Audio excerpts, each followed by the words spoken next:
May buntag pag-usab, no? So kining ipukusan mo ni ang at sa gamit mo ni ang kahoy nga hapit na maputol.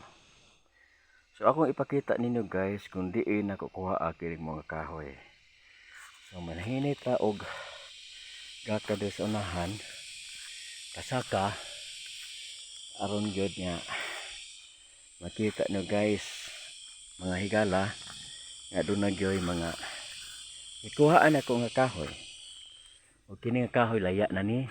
So mga dito sa unahan muga saka pagyud ta dere. So naay kahoy nga nagabad-ay. Kini nga mga kahoy sobra ni siya sa bagyong Odette. So muuga kini siyang mga kahoy kusog kay ni musiga, no?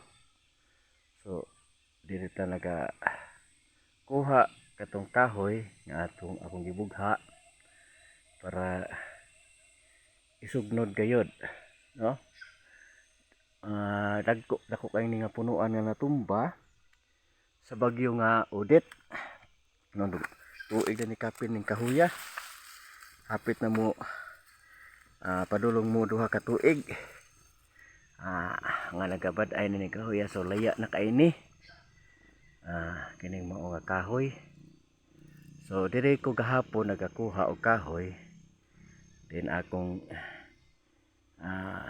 gibugha.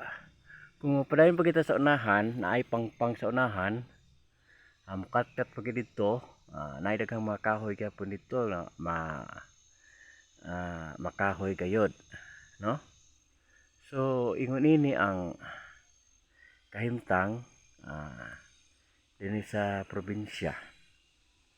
Ngadiin nagayod ang gitawag nato og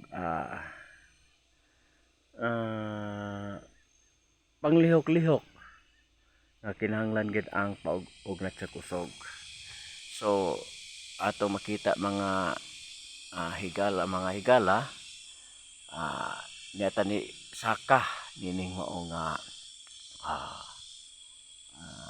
dulol ra pud sa baul nako sa akong uma kining mao nga akong gikuhaan sa kahoy. So ani aron mubalik na sa taog dulhog may mga kahoy nga bad-ay, no? So dugay-dugay na ning kahoya tungod karon pa ni mga lugar nako og hinahinay og kuha mamoto. Kusog kini musiga ning kahoy basta mauga lang. So dili kayo siya bulo. So diri sa ubos nato diri ko sa ubos nagabugha. So mapaus-us na ta mga higala bakilid kay ni nga lugar, no? Bakilid kay ni nga lugar. So muni nga lasang ni nga gamay dinhi sa duol sa kong baol, no? So karon ako tong tiwasod niya bugha aron nga nay masugnod ipuno sa akong gibugha gahapon, gisip-ak gahapon nga kahoy, no? So na dire naga hinahinay sa pangahoy buntag sa kabuntagon. Kay mo ni ang naandan nga exercise, no? Dinhi sa bukid, dinhi sa probinsya. So dili sama sa syudad nga kuan lang tanan, murag automatic na ang uban, no? Mga pagluto naay gasol, naay gamit og silin, stove, unya motuslok sa kuryente para rice cooker. Pero diri sa bukid naa gid ang makapangahoy nga diri nga libre, no way bayad. So ang ato lamang kahago mao lamang ang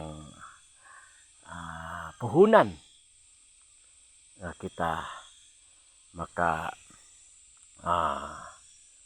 kita og isulugnod para gamiton nato sa pagluto. So mo hinahinay nako ta pagdulhog kay tiwas ko atong akong gibugha nga kahoy.